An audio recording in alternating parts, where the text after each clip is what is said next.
Ready.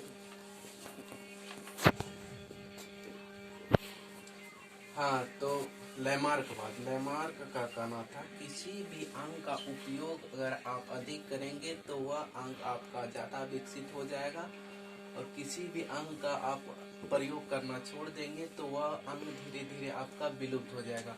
Lamarck ने जैसे giraffe के गर्दन का बोला था कि धीरे धीरे उसकी लंबाई बढ़ गई थी, गर्दन की लंबाई, और उनके दोनों अगले पैर की भी लंबाई बढ़ गई थी। उसके बाद उन्होंने सांप का उदाहरण दिया था कि सांप का जो पैर था, सांप को पहले पैर हुआ करते थे, लेकिन वह बिल में जब रहना शुरू कर दिया उसके पैर समाप्त हो गए। लेकिन लैमार्क बाद का कुछ वैज्ञानिकों ने आलोचना कर दिया। लैमार्क को बोला ससुरा इधर लैमार्क को बुलाया, बोला देखो वो चूहा लिया, क्या लिया, बिजमैन साहब ने एक चूहा पकड़ लिया और इस चूहा का 20 पीढ़ी तक पूछ काटते रहे। उसका बच्चा होता था, फिर पूछ काट देता था, उसका बच्चा होता था, फिर पूछ काट देता था। इस प्रकार से 20-21 पीढ़ी तक चूहा का पूछ काटा। लेकिन जब 22वां पीढ़ी में चूहा का बच्चा हुआ तो उसको भी ससुरा पूछ हो गया था। लैमार्क को बोला कि लैमार्क, तुम तो बोला कि जिस अंग का हम उपयोग नहीं करेंगे वह अंग धीरे धीरे विलुप्त हो जाते हैं, या जिसका प्रयोग हम ज्यादा करेंगे वह ज्यादा विकसित हो जाते हैं। तो क्या हम 21 खानदान तक चूहे का पूछ काटा तो पर भी 22वां खानदान में चूहे में पूछ मौजूद था।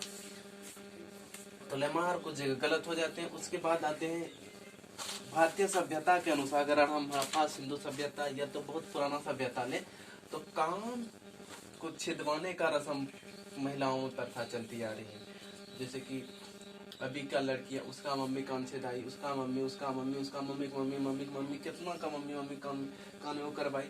तो क्या अभी उसके उस सब का लड़की जो जन्म ले रही तो उसके कान में छेदा पहले से होना चाहिए, लेकिन ये नहीं होते हैं। तो इनसे भी भारतीय संस्कृति रिवाज के अनुसार गलत हो गया। से लैमार्क बहुत हद तक सही बोले थे। उसके बाद डार्विन का प्राकृतिक चयनवाद। डार्विन का कहना था कि प्राकृतिक चयनवाद होता है, प्राकृतिक चयन करते हैं कि आपको जीवित रहने के लिए आप उस मौसम में, उस अनुकूल, उस परिस्थिति में अनुकूल है या नहीं है। अगर आप अनुकूल होंगे तो आप जीवित रहेंगे, अगर आप अनुकूल नहीं होंगे तो आप मिट जाएंगे, सर्वाइव नहीं कर पाएंगे। प्राकृतिक सिलेक्शन की बात डार्विन ने बोला था। ह्यूगो डी ब्रिज का कहना था उत्परिवर्तन की किसी भी जीव में एकाएक चेंजिंग जो आ जाते हैं उसे ही उत्परिवर्तन बोलते हैं। उत्परिवर्तन ऐसा चीज होता है कि मान लेते हैं हमको 2 बेटा हुआ, 2 बेटा जैसे हुआ, एगो छोटा एगो बड़ा, एगो को ससुरा को पंख हो गया, वो जो पंख हो गया वो उड़ने लगा, तो उस एगो को जो पंख हुआ उसमें एक नया लक्षण आ गया, उसी को उत्परिवर्तन बोलते हैं।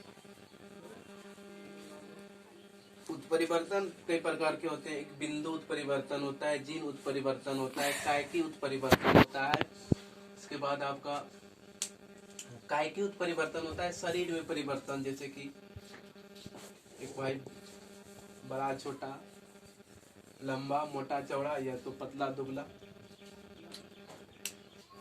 जीन उत्परिवर्तन, जीन के डीएनए के किसी एक सीक्वेंस में परिवर्तन जो हो जाएंगे उसी परिवर्तन को क्या बोलेंगे, जीन उत्परिवर्तन। या डीएनए उत्परिवर्तन या गुणसूत्र उत्परिवर्तन। गुणसूत्र उत्परिवर्तन होता है युग्मक बनते समय उसी समय परिवर्तन हो जाते हैं, और जीन गुणसूत्र के एक सीक्वेंस में कहीं परिवर्तन हो जाते हैं, उसे गुणसूत्र उत्परिवर्तन कहते हैं। और जीन में अगर गुणसूत्र में परिवर्तन हो जाते हैं तो उसे जीन उत्परिवर्तन कहते हैं।